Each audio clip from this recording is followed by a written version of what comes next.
Our chat is open, and we urge you to tell us where you're from if you feel like doing that. We will start the program in about 2 minutes. Want to make sure everyone has a chance to log on. Thanks for being here.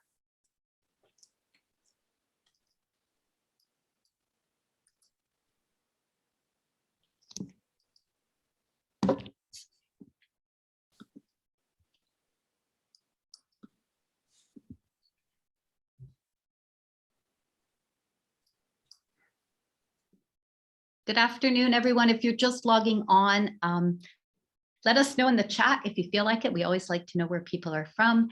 And we will start the program in about a minute. Just want to make sure everyone has a chance to log on. Thank you.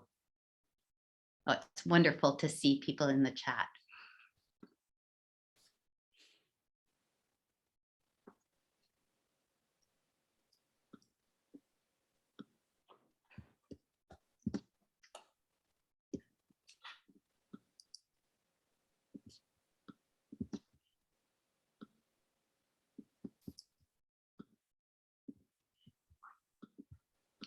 And I think we will get started. I want to welcome everyone to today's program.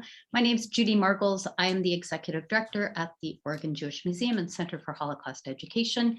There sure has been a lot of excitement in the museum lately as we prepared for the opening of our newest exhibition, To Bear Witness, Extraordinary Lives.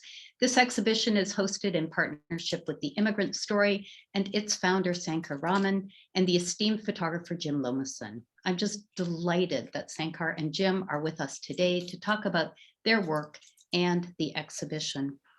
Our mission at the museum is to explore the legacy of the Jewish experience in Oregon, teach the universal lessons of the Holocaust, and provide opportunities for intercultural conversation. We challenge our visitors to resist indifference and discrimination and to envision a just and inclusive world.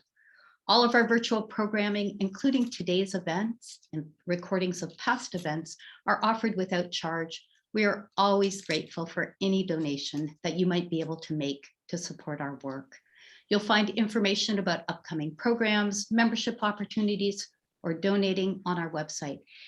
We're also going to post donation information about the Immigrant Story as well. You'll see that in the chat. I know they too would be grateful for your support. To Bear Witness, Extraordinary Lives features the stories of 14 refugees and survivors of genocide who found safe haven in Oregon. These remarkable individuals, there are 4 survivors from the Holocaust who come from Austria, Hungary, Czechoslovakia, and Germany, and 10 others from Bosnia, Myanmar, Cambodia, Rwanda, Sudan, Syria, and Tibet. They all came and rebuilt their lives in Oregon. The words "to bear witness" originate from the renowned writer and activist and Holocaust survivor, Elie Wiesel. And I'll just quote what he said. "I believe firmly and profoundly that whoever listens to a witness becomes a witness. So those who hear us, those who read us, must continue to bear witness for us. Until now, they're doing it with us. At a certain point in time, they will do it for all of us." Elie Wiesel was speaking. This was a time where nobody wanted to remember the atrocities of the Holocaust.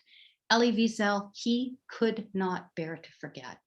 He was really one of the first survivors of the Holocaust to speak out, and he gave voice to those who were not there to speak for themselves. That is, the millions of people who died during the Holocaust. This was the 1960s. It was a time where he believed that our world had a chance to eradicate genocide. If only.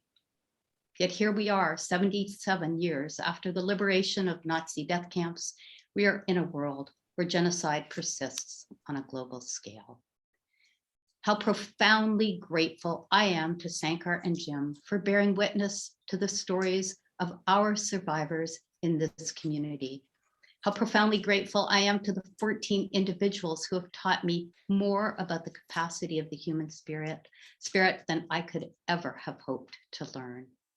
So the format of today's program will be conversational. We definitely want to hear from all of you. I hope you'll put your questions in the Q&A tab. It's at the bottom of the screen, and we will certainly endeavor to answer as many as possible. But first, I'm going to turn the program over to Sankar and then to Jim. And Sankar, just, tell us about the Immigrant Story. Tell us how you started the project and your hopes and dreams for us. I'll just give you the floor. Thank you, Judy. It's wonderful, isn't it, to have this program at the OJMCHE. I'm so grateful for the cooperations and partnerships and really the collaboration to have this exhibition in OJMCHE. It's the right place, and it was wonderful to see all the survivors there on Sunday. Thank you for doing this. Yeah, Immigrant Story started about 4.5 years ago, just after the inauguration of 2017 President Trump. It called for a time when the immigrants and refugees were put under, as a scapegoating continued, and the othering was there at the peak. But anyway, before the synagogue shooting in Pittsburgh, before the Charles, the Virginia incident happened, before our Max event happened, on February 22nd in Olathe, Kansas, there were two Indian guys were drinking beer and minding their own business. They were working for Garmin. Was an engineer like me at that time. I was retired, but one man walked into the bar and started shouting, "Go home," and started shooting at them. At the end of the day, there was one guy died. 3 of them were actually shot at. One of them died, and it brought back memories of my own time in a bar where I was racially targeted and attacked. And I think the very next day or so, I went and said, we had to do something about this because it brought back memories of my, my own, issues with the attacks, right? But, we bought a domain name the very next day, and the Immigrant Story was, brought about in April 15th of that year, and we continued the work. Basically, we started telling stories, and the idea behind it is, if we were to tell the stories of folks, and if people hear their stories, because we are human beings, we are connected to hear the stories, and it will bring about an inclusive community by spreading empathy, and that's the idea. In the process, we started to explore thematically, right after the start of that, Max event happened in May 2017, May 26th, actually, in our own town. And we explored immediately, thematically, a concept of what was the hijabi wearing women in Portland were feeling. And that's what it started to think about thematically. And when we approached you, we really thought, this would be the right place to bring about the stories of genocide and Holocaust survivors who are residing in Portland, Oregon. And that's what we are trying to do. Today, we have about 60 volunteers coast to coast, about 10 different states contributing to stories. We tell stories in all different formats, in videos, working with Northwest Documentaries, which was a collaborator for this work. And we worked with Jim Lommasson and What We Carried, and trying stories and visual narratives that he brings in with us. He has been a valuable partner for the last 3-4 years now. And then we also tell stories in the audio podcast, live storytelling, music, and we are stories are us, basically. But our goal is to really spread the empathy. I hope people hearing these stories and conceiving it or consuming it in any format they like, they would get something out of it, and eventually we would get to know our neighbors in a better way than before. I think that's what we do. Thank you so much. And Jim, you bring a very unique perspective to this work. Would love to hear a little bit about your sort of trajectory as a photographer. And Sankar mentioned the words "what we carried," of course, which is what you have brought to this exhibition. So tell us a little bit about yourself, your work, and what we carried. Yeah. Basically, most of my projects are a result of curiosity or seeing something that I think I need to learn more about. And so I did a book about returning soldiers from Iraq and Afghanistan starting in 2007, and it was called Exit Wounds. And I interviewed, the book contains 50 portraits, environmental portraits of the people that I interviewed. And then I also had the results of the interview in the book. So it was a picture and an interview, picture, interview. And the book was really about homecoming. But when I was doing research for the book, not necessarily something that I would include in the book, but I thought I probably should interview someone from Iraq, because this book was focused especially on the Iraq War. And I interviewed an Iraqi woman in Portland, and in the course of our conversation, I asked her, what she thought of the US invasion of Iraq. And she said, "I thank America for removing Saddam Hussein, but did you have to destroy my entire country to do it?" Mm. And so when she said that, the hair on the back of my neck stood up, and I thought, I need to bookmark that, and that will be the next project. And so after I finished Exit Wounds, I started interviewing Iraqi refugees, thinking I'd do a similar project, symmetrical photograph interview. And that just didn't work. The photographs didn't work. And so I was in somebody's apartment, and I was doing what I do.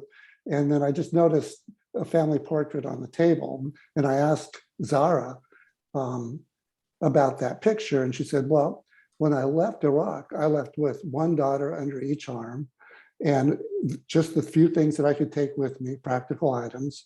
And I took my family portrait and my Quran. And so then she asked me if I could take a picture of the family portrait so she could have copies. And I said, sure. And then when I was looking through all my bad pictures of people that I had taken, and I was embarrassed with my bad photography, I ran across that photograph of the family portrait. And I thought, well, that really tells a story. And so I made another print of that with a lot of white space around it. And I asked Zara to write why that object above everything else was so important that she brought it with her. And then once she did that, that was the aha moment. This is a form of storytelling that is authentic. It's in the participants' own handwriting. It's in whatever language they choose, English or Arabic. And so it really told me that that's how that project should work. And I realized that when we had our first exhibit, the viewers spend time reading, and they start to ask themselves, well, if I had to leave because of whatever threat, what would I take with me? And so that's a process. And I think it builds empathy and compassion.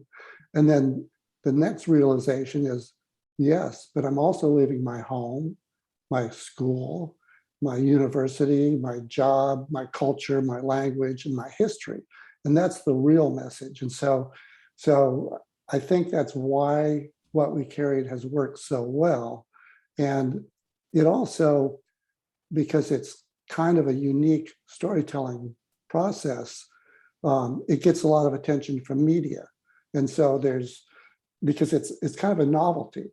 And so, and I'll stop in a minute, but when I'm saying in Lincoln, Nebraska, I did a project with the Yazidis. There's about 3,000 Yazidis who were part of who fled Sinjar during the ISIS genocide in 2014.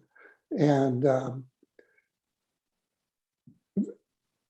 because the process is unique, it brought in the local TV stations, Channel 8, Channel 2, Channel 6, whatever they are. And so they interviewed me, they interviewed some of the participants, they showed pictures on the wall.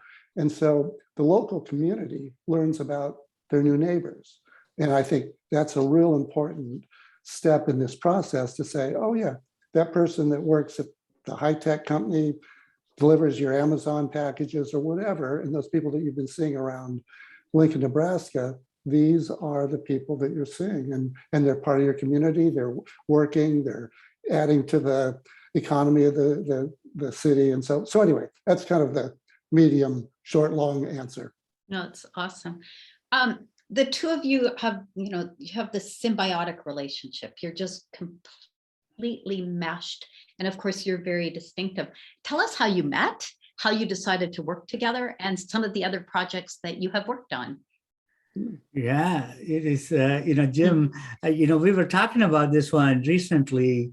I don't really remember exactly how we met. We think we met in PAM, Portland Art Museum talk that Jim gave. And then at that time, I also, just before that, Judy, I actually met you. And we were talking about having an exhibition at that time. It's all around the same time. And I think, next thing I remember was I actually talking with Jim in his studio. And we were talking about his work. He was at that time, if I remember correctly, Jim, you were working with the Illinois Holocaust Jewish Museum on your work. You were talking about that, and then I was thinking about Judy, and it was 3 years ago, I think it was. What is your what were you recollection, Jim? Yeah, I think that's how it happened. And, I was working on the project with the Illinois Holocaust Museum called Stories of Survival, Object, Image, and Memory. And I think I was telling you how that came about as a result of What We Carried. And I had a What We Carried exhibit at the Illinois Holocaust Museum, which is about the Arab world. And I was real impressed with the museum for their outreach. And during the I think I was telling you during the opening, the curator and director came up to me at the opening and said, "Can we talk to you over in the corner for a minute?" And I said, "Well, all the participants are here. We're having an OB. Can we do it later?" And then a little later, they tapped me on the shoulder and pulled me over, and they said, "We want to do a project with our community." Just like What We Carried. We have 60,000 items in our museum, and we want to do a project with Holocaust and genocide survivors. So I think as we were talking about that, that's when we kind of realized that, that might be a collaborative project that we'd put together. Right. And I remember you and me meeting with Judy right after that, and it was really a wonderful connection, Judy. You have the portraits that, we write a story about them typically, and then Jim brings the object, and, you get like a multi-dimensional view of it. And we have done this one, 3 or 4 times now. But I think this is the longest one we have done, is essentially in searching for the survivors, and at the same time, I also came to know about survivors, and then it was wonderful. Anyway, Judy, that's, I think, is kind of the connection. Yeah, and of course, I should tell the audience, just no surprise, but this exhibit was long postponed, right? Right. It was supposed to be up well over a year ago, which actually gave us more time to sort of think more deeply about the kinds of things we wanted to say. So I suppose everything happens for a reason or whatever. But to both of you, because I was less involved in choosing the individuals featured, of course, that came from you. So talk a little bit about how you made those choices. It must have been, well, I know it was hard because we had many conversations about it. So ultimately, how did you make the decisions? Yeah. I guess, Sankar, that's probably a question for you. And then Jim, I'll ask you a question. Sure. Yeah, it is, we upfront, we talk, this particular exhibition is only about the survivors who came here to Oregon and made a home here in Oregon. And we wanted to also say that this is about the people who are still here, who can give the first hand account to bear witness, basically, right? So we needed to talk to the people who are surviving still and talking to us. So we could only go as much, earliest people, as you know, the earliest person was Eva Rickles, 94 years old.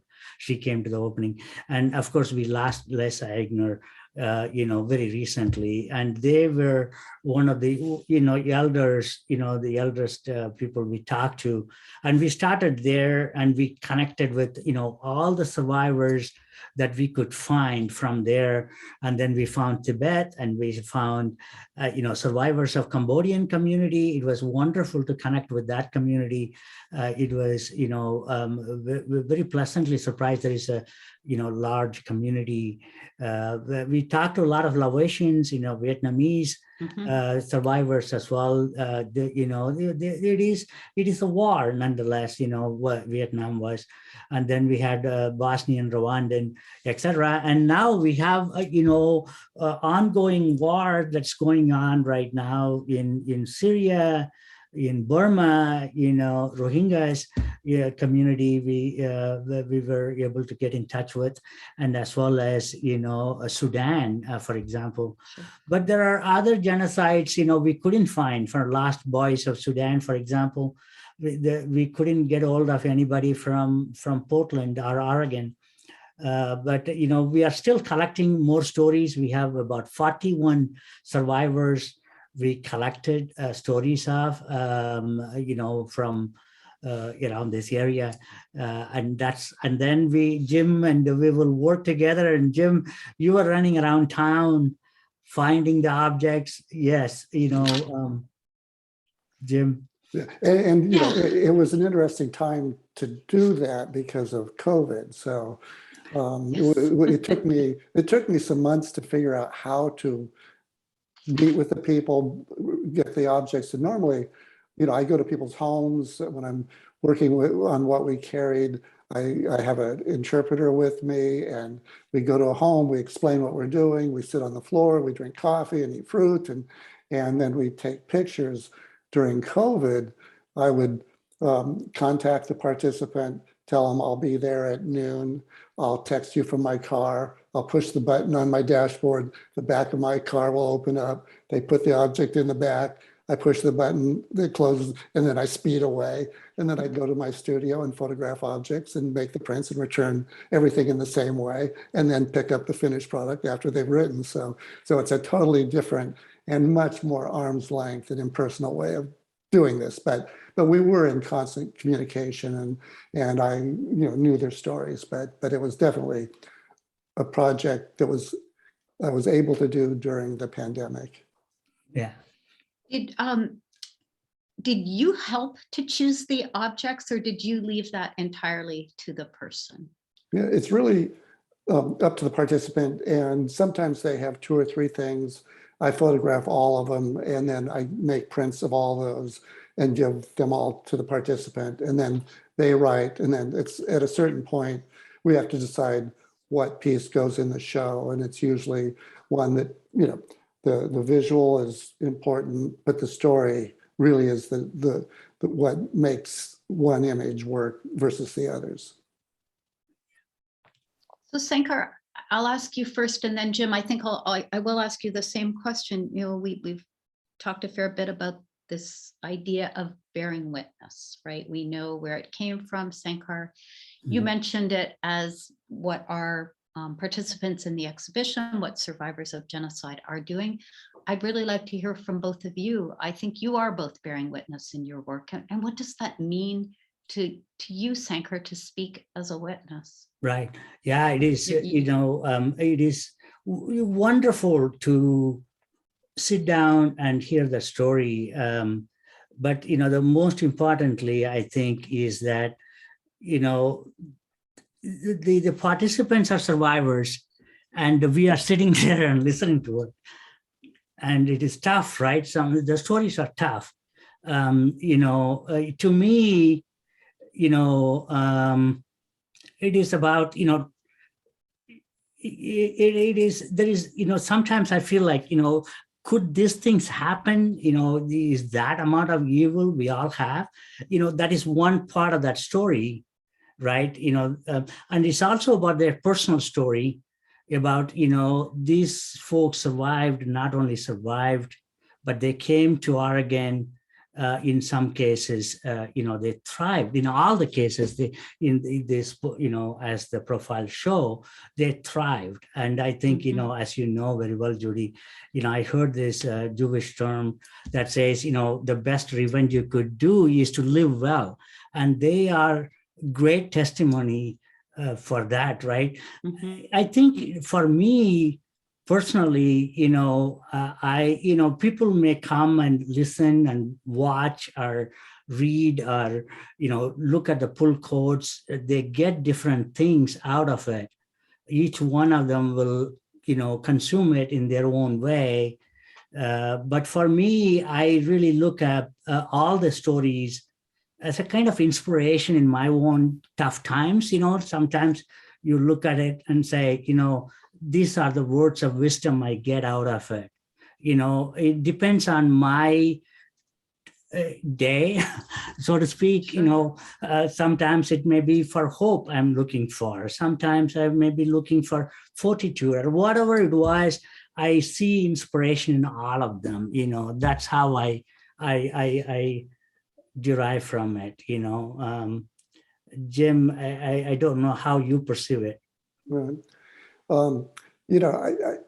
Each of the stories, are so human and so powerful. And when I think of what the participants have experienced and how they've, the resilience that they show, and when I hear of most of the participants, now speak at schools, they want to tell their stories. And, I love the fact that, everything that they do and everything that we do, helps to get those stories out in the world. And, when I look at the 14 stories in the museum, I see a through line. And that through line is how each of those genocides began. And they always begin with very subtle, nuanced othering, demonization, marginalizing, name calling. And it just makes it easier for, especially authoritarian governments to,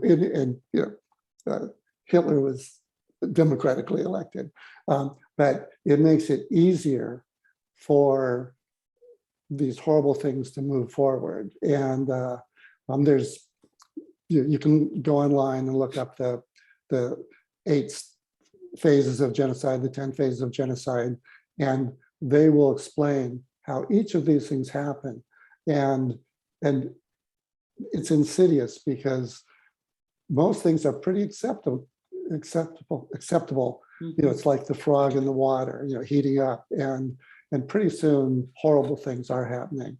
And when we look at the Rohingyas, there's 1 million Rohingyas living in Bangladesh right now in horrible conditions. That was a genocide that was basically spread on Facebook. And one of the Rohingyas who lives in Portland was telling us that almost every day, the definition of what's going on in Myanmar, with the Rohingyas, the Wikipedia changes every day because both sides are manipulating facts, and we live in kind of a fact-free world. So to me, these stories are a call to action and a warning. And in 2016, we had a presidential candidate who called Mexicans rapists and murderers. That candidate won the election. And so this really is, I think, a call to action. And I'm gonna just read one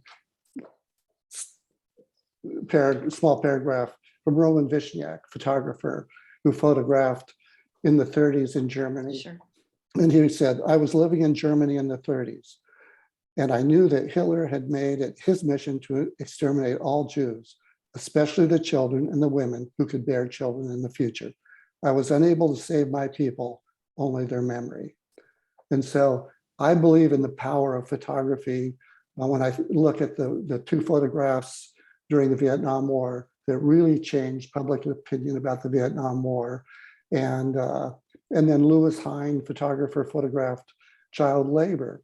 And, those photographs led to legislation about child labor. So, when I see, poets, artists doing work about these things, it really matters. And, so anyway, to bearing witness is what my projects are all about. And I hope that, that people hear those voices.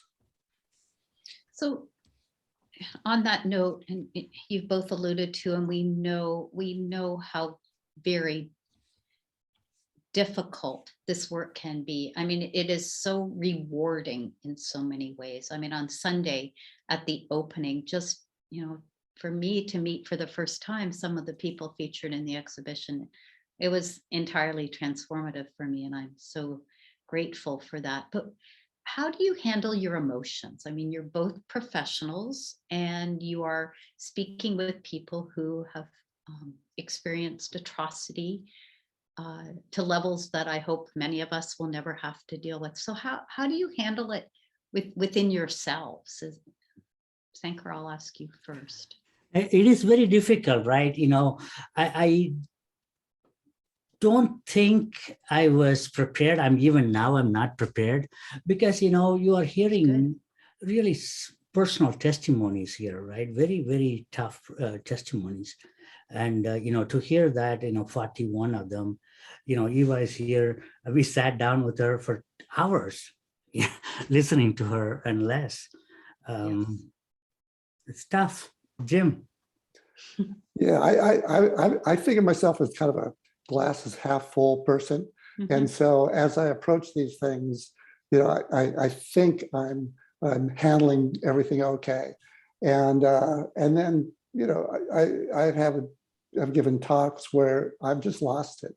And every time the Stories of Survival show travels to another museum, we have an in-person meeting event or a Zoom event. And Ariel Feininger, the curator, and I do these talks together. And there are a few of the stories that either she starts crying or I start crying. And we just have this kind of tag team where we jump in when the other one starts to be consumed by it. And I had a show at Blue Sky Gallery in Portland, right around the corner from you. I showed exit wounds and what we carried. And the day that it came for me to give my talk, I think I broke down and cried 4 or 5 times during my talk. And when it was over, one of my friends came up to me and said, "Is there a mop around here where we can mop up all these tears?" So it has a profound impact. And it's also Of course it does. Changed my life in so many ways. Yeah, but I think, I think we carry that burden with us, but no doubt. But I think along with that comes a responsibility of what we do with it, what we do with that. I want to be speaking for, all the people who talk to us. We have talked to about 225 folks, and 40 of them were survivors of various genocides and atrocities of war. But we have also talked about other things. We also talked to, happy things like an engineer who became a DJ, dancing around town, which is kind of nice to hear too. But because of these, oral histories we are hearing, the personal testimonies we hear, I want to represent that voice. I want to represent that voice in whatever way that we could, and make sure that I'm speaking for them in whatever capacity we could do. And I think we need to deal with the trauma aspect of it, somehow, which we will. But I think the most important thing that our mission is to really represent them and make sure these voices are deposited in Oregon Historical Society. So, we will do some, something about the erasure, or, putting that oral history in the hands of other researchers. And we will continue to do that. I think that's a Mhm. responsibility we bear with us, Right. And one other thing, these stories, have to be told, they have to be heard, and a lot of it is for us to learn, but it also gives the participants agency.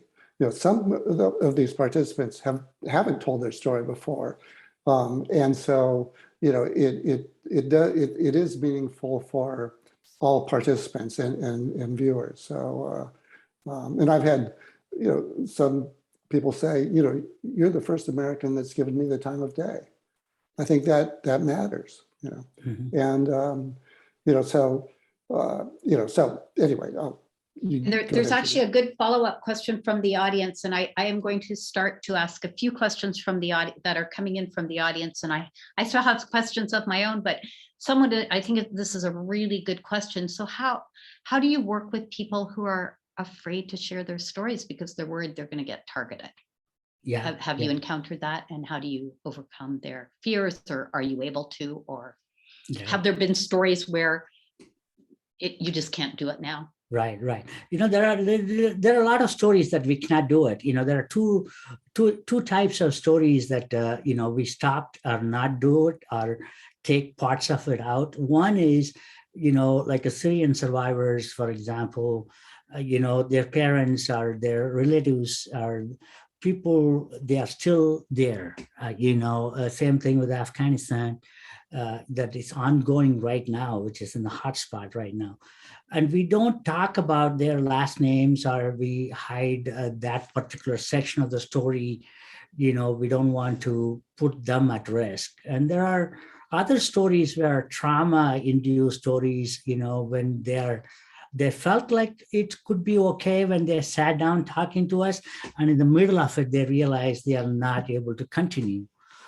So we stop in the interview and said, it's okay, we don't need to continue. Mm-hmm. So it is very important to be very sensitive to all these stories they are talking, and they are trusting us. Sometimes, internet being internet, we have to be very careful about what we put out there. There are existing conflict in Eritrea, in Ethiopia, in Syria and Sudan, and is continuing today. And Jim, similarly, have you been in a situation where you're wanting to work with someone and they are saying, I am fearful, I cannot do this? A few. When I first started thinking about how to do the What We Carry project, I thought I would probably have to photograph the participants, in silhouette, or, not, just so nobody could recognize them. And nobody had a problem with that.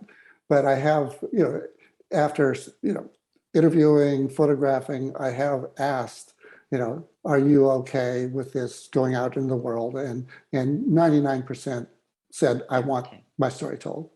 That's good. Another good question is about the multiple languages that your people have been, the countries they come from. So are you interviewing, Sankar, are all your interviews done in English? Have you been working with translators? And do you have strategies that you're employing when you're working with multiple languages? Right. We have worked, with translators. It is very difficult to do, but we have done that as well. We have enough community members, family members, helping us out. We haven't done a professional translator, but mainly we find somebody from the community. It typically happens when they have, right now the Afghan refugees are arriving from that war. They are still not very well versed, most of them, in English. Some of them maybe, we need help with a community, a family who translate that story for us. Mm-hmm. Yeah, it happens all the time. And have you thought about best practices around translation, or actually working with a translator to make the person being interviewed feel more comfortable, or how you go about the translation? Yeah, and usually we find family and community members they are comfortable with. Mhm. That's how we select the who we are going to work with. And so in that case, we are okay with them. They are making sure they are comfortable in that person being the translator, and only then we work with them. We really put the story, the participant, their best interest, as we don't approach it as a journalism or oral interviewer. Mhm. We are more of we are on the side of the participant, especially when we are dealing with the survivors and trauma related stories. Jim, My participants have either spoken Arabic or English, and so I always have if they write in English, there's an Arabic translation. If they write in Arabic, there's an English translation, so everybody understands everything. And so I have had the translations done along the way, but when I put together the What We Carried book, we retranslated everything, and it was a nightmare. But it all worked out, and I was right up against a deadline, and I really relied on some amazing people to do translations in the middle of the night and send them to me, and then having to format them and all that stuff was a nightmare. let's just talk a little bit about reactions to your work, right? I mean, it is 2021. We're in a kind of schizophrenic. I used the word brokenhearted at the opening. I will continue to use that word. Have you encountered people who are not sympathetic to your work?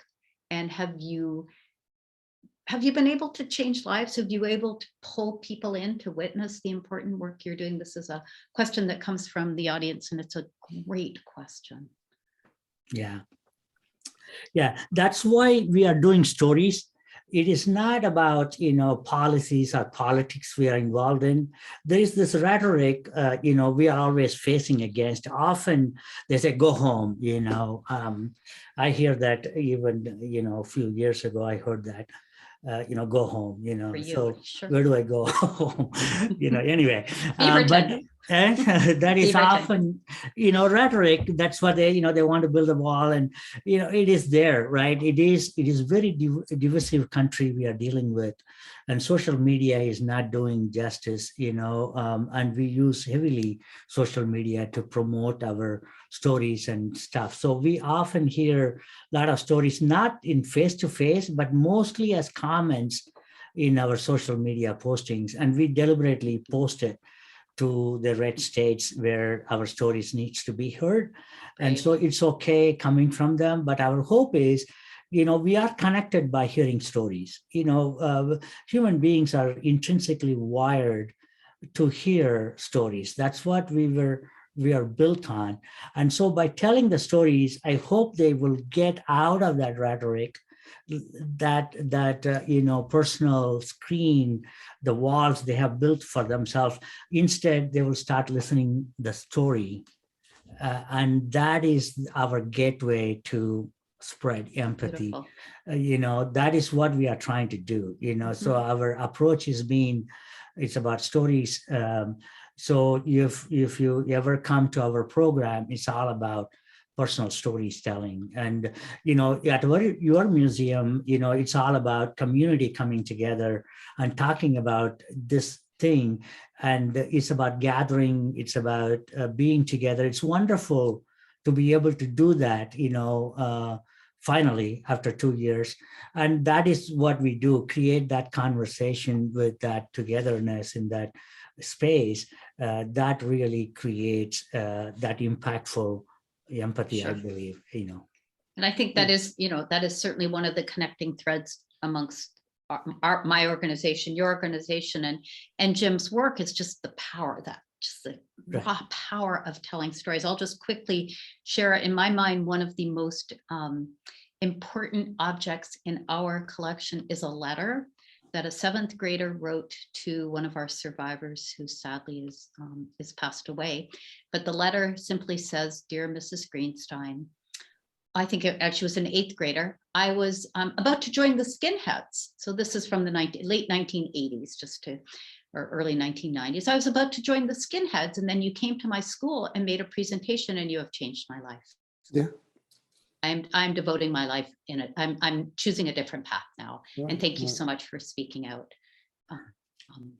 Yeah. And Jim, similarly, have you? Yeah, I think the power of the stories is really what's important. And I've never, so far, I haven't gotten any, pushback on social media, and the participants have 100% thanked me for helping to tell their stories. Mhm. And then, I kind of judge, how effective what we carried has been and the projects that Sankar and I have done. And that's a lot by how they, begin in brick and mortar places, galleries, museums. People come, they have a visceral response. It's the most important kind of direct response that I can share. But then, as I mentioned with, local TV interviews, once that happens, instead of reaching, hundreds and thousands of people, we reach many thousands of people and tens of thousands of people. And when things go online, and when articles are written that go online, and I've done interviews with Iraqi television stations, long form 15-minute interviews. And so, after we have bombed the hell out of Iraq, for Iraqi people to see that Americans care. And there's this project that helps them tell their own stories, not through my eyes, but through their own community's eyes. To me, that tells me that these projects are working. And then what we carried was shown at the Ellis Island Immigration Museum for 3 months in the summer in 2019, and 1 million people saw the show.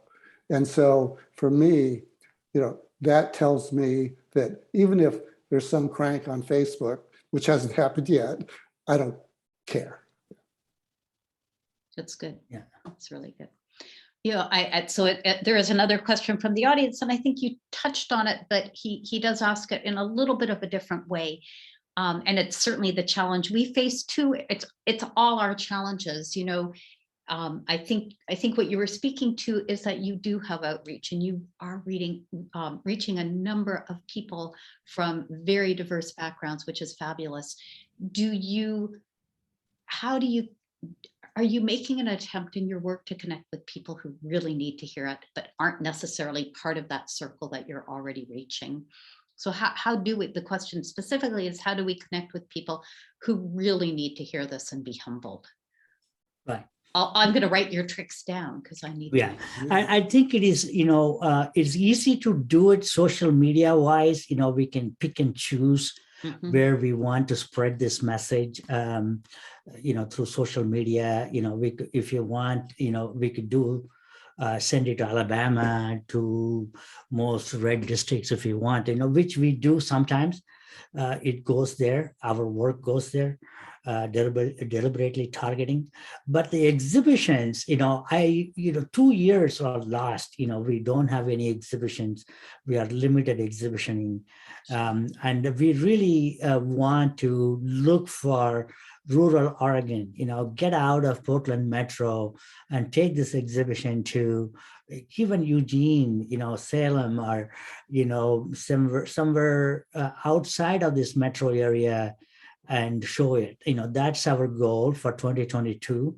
And we are looking, we have multiple exhibitions that we could take it there. And that's what we are going to be doing, so reach out to the communities in the rural area. And Jim and I talked about actually going to the Pendleton area, to the community college there, but it never happened because of the COVID.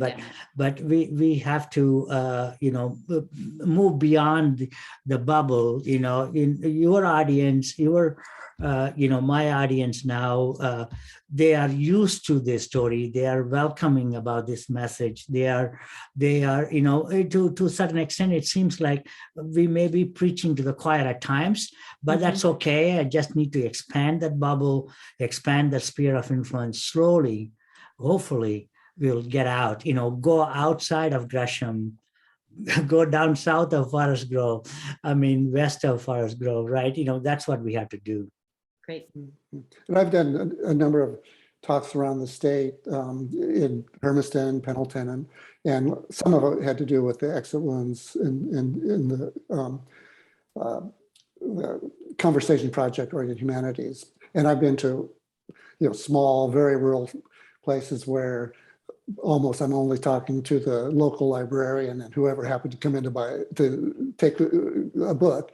But I think people are receptive when it's kind of one-to-one and in person. And I've been in situations with the Exit Wounds Project where, after the event, people have come up to me and said, I think you changed my life.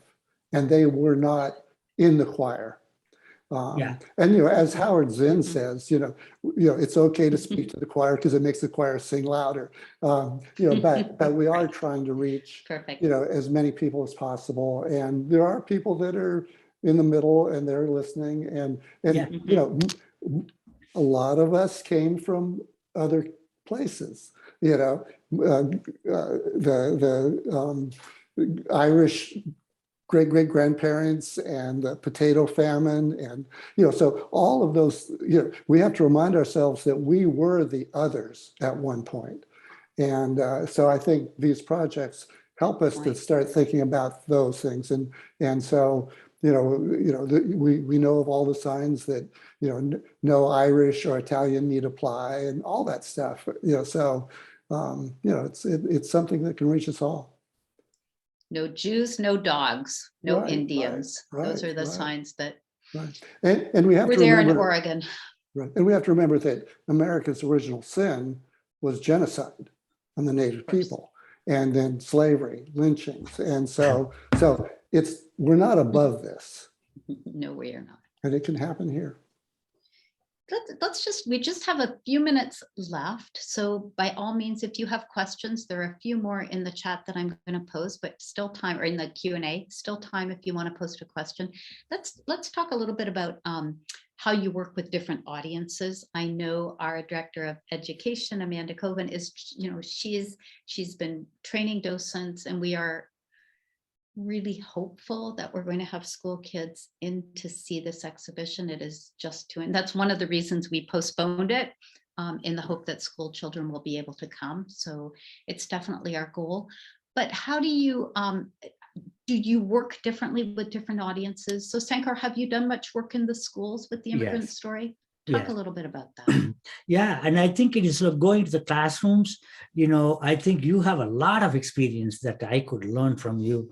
You have been doing this for a long time, with your docents and your educational outreach, as well as with the survivors of Holocaust, storytellers. You have groomed them. But what we do is we go to school districts, mostly in metro area, Beaverton, PPS, mainly high school. And we really think it is wonderful to go and talk to the young people and who are going to be the future of this country. Talking about, we bring, just like you do, we bring, one of the storytellers to their school, and they are so eager and so wanting to learn, and it's so much fun to be talking to them. Just a social studies class mainly we do, and it is wonderful to do that. And I'm like last year we didn't do as much. The Zoom was not that good, but hopefully we will continue this year, and next year we'll be back in business, I think. That's great.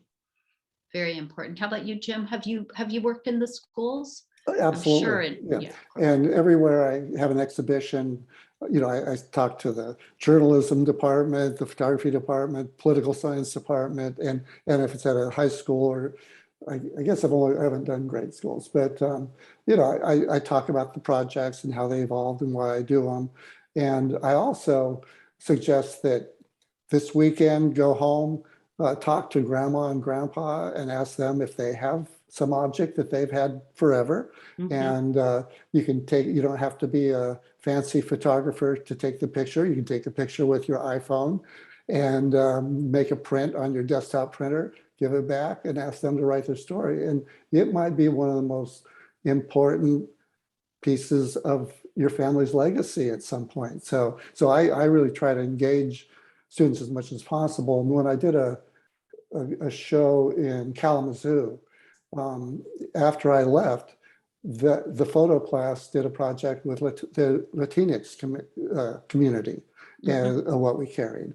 And so for me, I want to help generate young artists. And when I look at what the Immigrant Story is doing, Sankar has given scholarships to young writers, and there's a tremendous amount of volunteers, and they rank from very young to my age.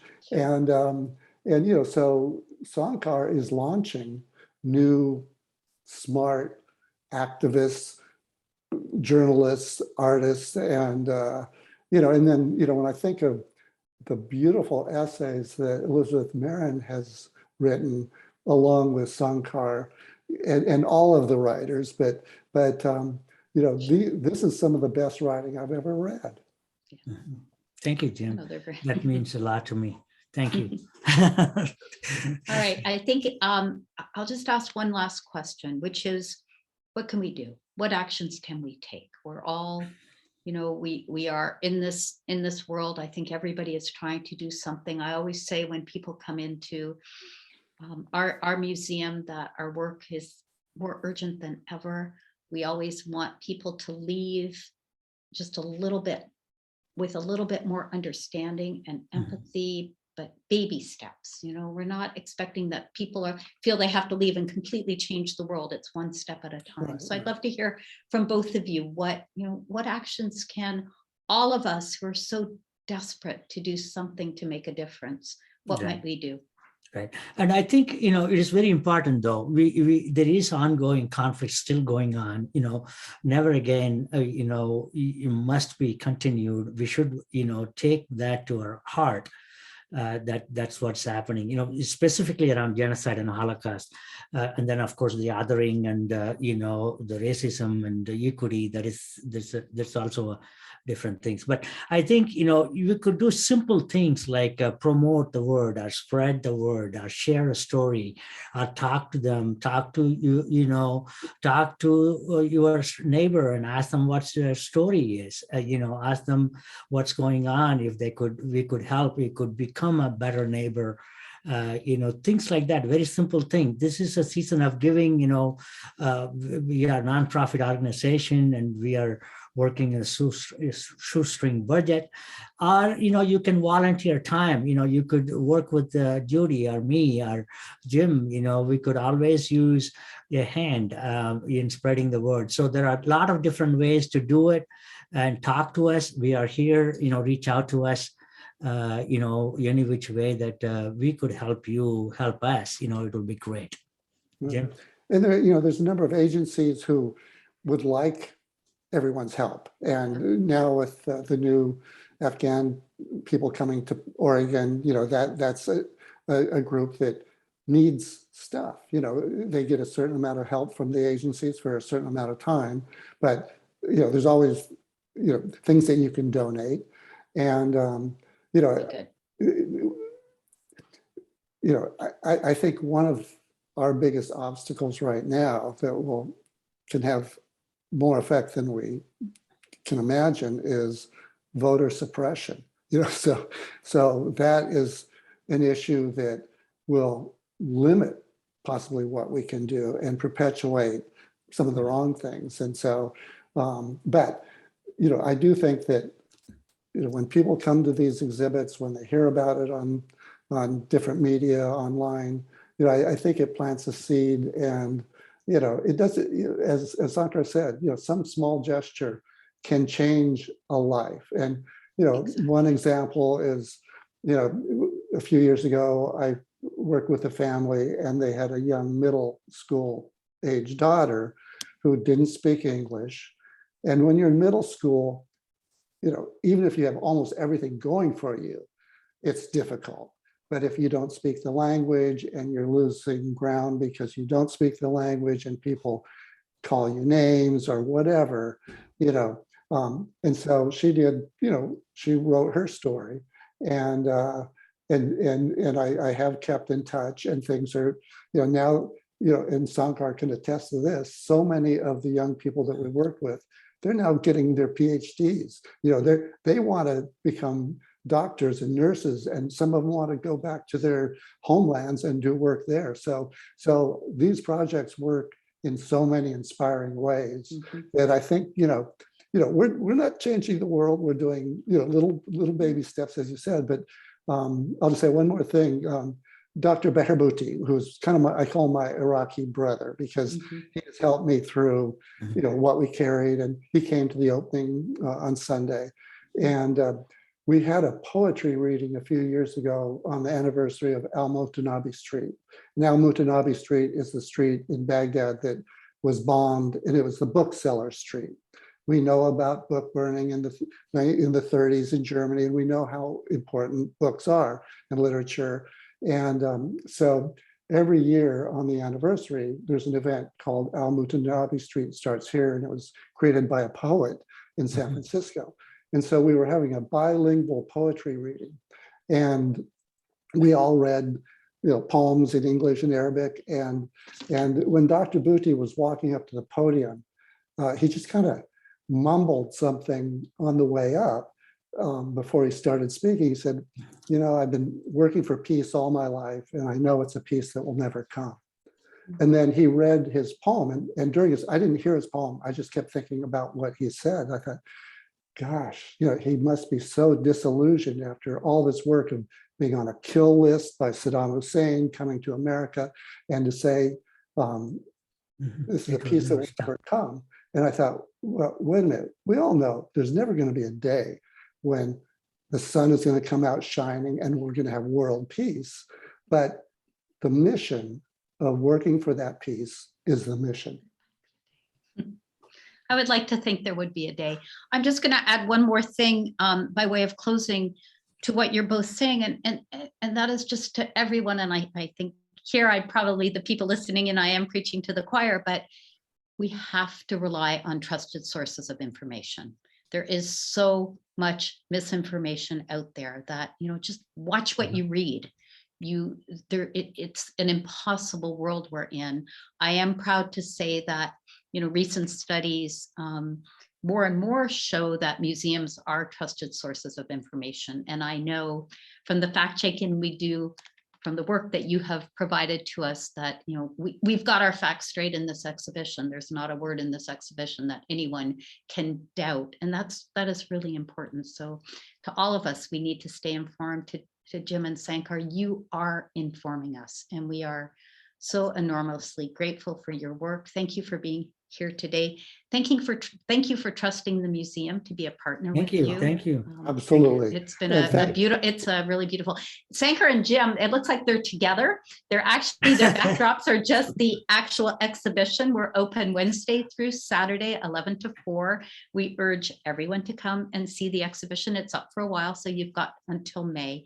Thanks everyone for being with us today. Thank you to all our partners. Thank you. We are so grateful. Bye-bye. Take care. Thanks so much, everybody. Thank you.